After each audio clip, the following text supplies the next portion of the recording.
18 is a little... Sorry, I can't remember anything today.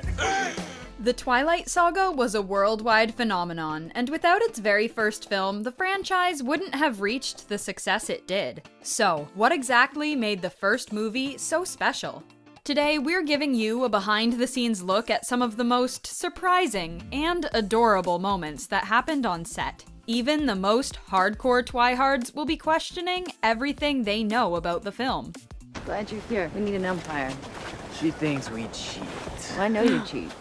It's time to talk about how they brought this thunderous baseball scene to life. Putting together a vampire baseball scene wasn't easy for anyone. The visual effects team had to map out the entire scene digitally so that they'd be able to add any extra footage they needed.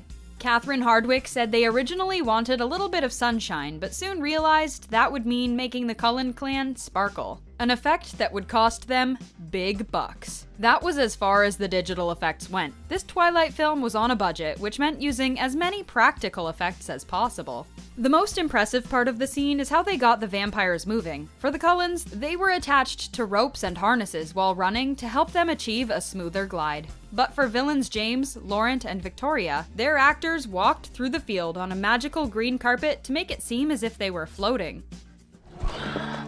You better hold on tight, spider monkey. Bella and Edward's infamous treetop scene took quite a few different shots. With plenty of rope, stunt doubles, and a helicopter to get this shot, it was made possible. But there was still some tweaking that needed to be done, like moving trees and adding in cardboard ones to make the forest look a little more full. However, the best part of the behind the scenes may just be how adorable Rob and Kristen were with one another. Do you trust me? In theory. The CGI and visual effects in Twilight were very minimal, but there was no way to have our Pats attack a deer like Edward without the help of some movie magic. This opening scene was completely digital. From the forest, deer running, and Edward snatching it up mid-jump, it was all done with computers. Check out the breakdown of this scene. Across the frame to tackle the deer, and of course we couldn't do that for real, so we did that in visual effects. Talk about a jigsaw puzzle. The car accident scene in the parking lot of Forks High was filmed in multiple parts. This was to make sure they kept the cast and crew as safe as possible. Rob and Kristen filmed their parts without the car even being there. The actual accident was filmed without any actors nearby. As for Edward's superhuman strength, the car door was made out of a soft metal panel with plasticine backings that was easy to mold. The complexity of the scene led to plenty of adorable moments between the actors on set that day, especially Kristen. This adorable behind-the-scenes moment shows off that props, even large ones, don't always function properly.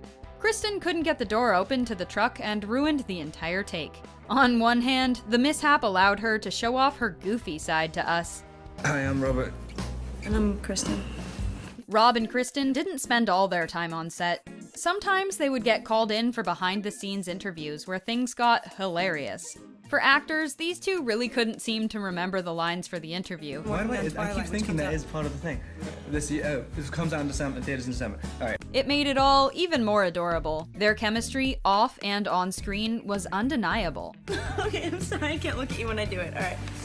Bella Swan isn't the most coordinated person. We know that from the very moment she steps in the gym on her first day of school. Volleyball definitely isn't her forte, but it turns out it's also not Kristen's. In these behind-the-scenes clips, you can see that the moment where Bella accidentally hits Mike in the head with the volleyball wasn't her. It was a crew member on set purposely aiming the volleyball at actor Michael Welch instead. They needed someone with good aim to replicate Bella's bad aim. How ironic.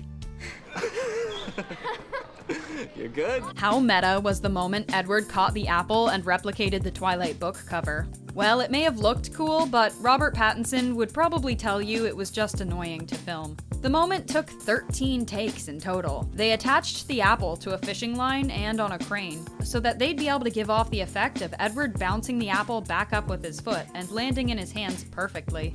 It's a good thing Rob and Kristen found the whole thing hilarious between takes. Edible art. Edible. Dude. Jeez. The wolves don't exactly become a main focus of the franchise until New Moon, but Catherine Hardwicke still wanted to include them when talking about the Cullens and Quileut's history. The most cost-friendly way to do this was to bring in actual wolves instead of using visual effects. It ended up turning out extremely authentic. Beautiful. Very visually dynamic. Filming in a room full of mirrors, a filmmaker's nightmare. The studio fight between Edward and James was extremely difficult to execute because they had to maneuver the cameras and crew into a position where they wouldn't be seen. It was the first scene of the entire film to be shot, but that didn't stop the actors from bonding. While the fight was coordinated, part of what you see in the film was actually Rob and Cam Gigonde improvising. You're beautiful.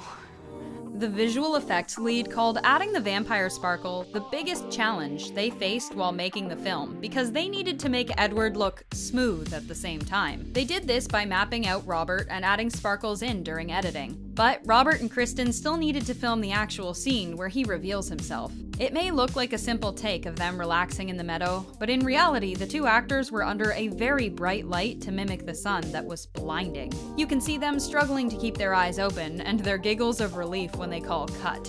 Cut. Good. Good one, huh? The outdoor prom scene was a nightmare to film. Not only was it at 2 a.m., but it was only 22 degrees outside, and the cast and crew were freezing. Especially Kristen, who had to get through the take in nothing but a little sweater. The temperature also caused slippery conditions, and a wipeout from Rob that Kristen still regrets not being there to witness. Rob fell? No, I didn't see Rob fall. I wish I did. A lot was taken into consideration when it came to the soundtrack of the film. Catherine had to make sure that the music also played into the emotional aspect of the story, and was there for the entire process. Rob even has 2 original songs that made it onto the soundtrack of the first film. The songs were titled Never Think and Let Me Sign, and the song Edward walks into the cafeteria to was sung by his sister. Could you act human? I mean, I've got neighbors. From the start, Rob and Kristen hit it off so much that Rob was warned not to date Kristen off-screen because she was underage. However, before that, Catherine needed to test out their chemistry in her bedroom. The two acted out the couple's first kiss at Catherine's house, and it was Rob's one chance to impress. Looks like he did. He then went into major prep mode, working out 5 days a week and even getting his driver's license. But he ran into some trouble creatively when filming and was almost fired. And they flew up and they're like, yeah, you have to do the opposite of what you're doing now, or you're gonna get fired today. Luckily, it all worked out both off and on screen. I am here to do my big cameo. This is my break into the movie industry. It's a well-known fact that Stephenie Meyer made an appearance at the diner where Bella and Charlie have dinner one night. But have you ever wondered what she was doing on her laptop? Meyer was actually writing Breaking Dawn while this scene was being filmed. She had to make sure that they didn't catch anything that was on her laptop in fear that fans would become super sleuths and zoom in on her screen. It wasn't all vegetarian sparkly vampires on set. Things got dark, especially for Nikki Reed. Rosalie's platinum blonde hair posed a huge issue and was quite the nightmare for the actress. My hair fell out. It took 36 hours initially to make me blonde, and every other day I was bleaching my head and my skin. Yikes. Yeah, let's just keep pretending like this isn't dangerous for all of us. The Twilight Saga really did start from the bottom. With an extremely small budget, new on-the-scene actors, and a lot of hope, Catherine Hardwicke and the cast turned the film into one the world will never forget. What behind-the-scenes moment is your favorite? Thanks for watching.